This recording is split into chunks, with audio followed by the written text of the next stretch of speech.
Sans victoire en championnat depuis le 15 octobre dernier, la formation d'Erdalgen a mis fin à une série de 9 rencontres auxquelles elle n'avait pas gagné. En déplacement sur le terrain d'Ankaragucu, elle s'est en effet imposée sur la marque de 2-0 avec notamment un but de son défenseur sénégalais. L'ancien joueur du FC Nantes a superbement repris de la tête une remise de Fourcane Soyalp sur corner pour ouvrir le score à la 47e minute. Au passage, Papy Djilobdji s'offre son premier but de la saison et le 15e avec Gaziantep.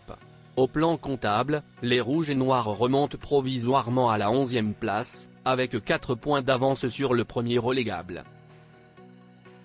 En difficulté en Première Ligue où il n'a plus gagné depuis 5 matchs, Leicester City a repris de la confiance en coupe. Ce samedi en début d'après-midi, les Foxes se déplaçaient sur la pelouse de Walsall, pensionnaire de Ligue 2, D4 anglaise, à l'occasion du 4e tour de la FA Cup. Dans un match où ils ont dominé sans jamais été à l'abri d'une surprise, les hommes de Brendan Rodgers ont fini par l'emporter par la plus petite des marques, 0-1.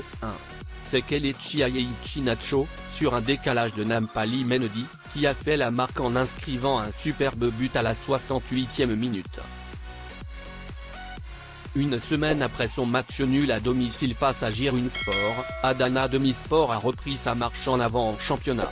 En déplacement sur le terrain de Sivasspor, samedi en début d'après-midi, en ouverture de la 21e journée de Super League, les hommes de Vincenzo Montella ont pris le meilleur sur ce match en l'emportant 2-1, sous la houlette de Papaliou Ndiaye. Décisif sur le premier but des siens avec une belle chevauchée et un centre-tir contré qui permettait à Imre Akababa d'ouvrir le score, 41e, Pan a ensuite délivré une passe décisive de la tête à Babaji de David Akintola, 56e. C'est la 3e offrande cette saison pour le milieu de terrain sénégalais de 31 ans, alors que son équipe remonte provisoirement à la 4e place.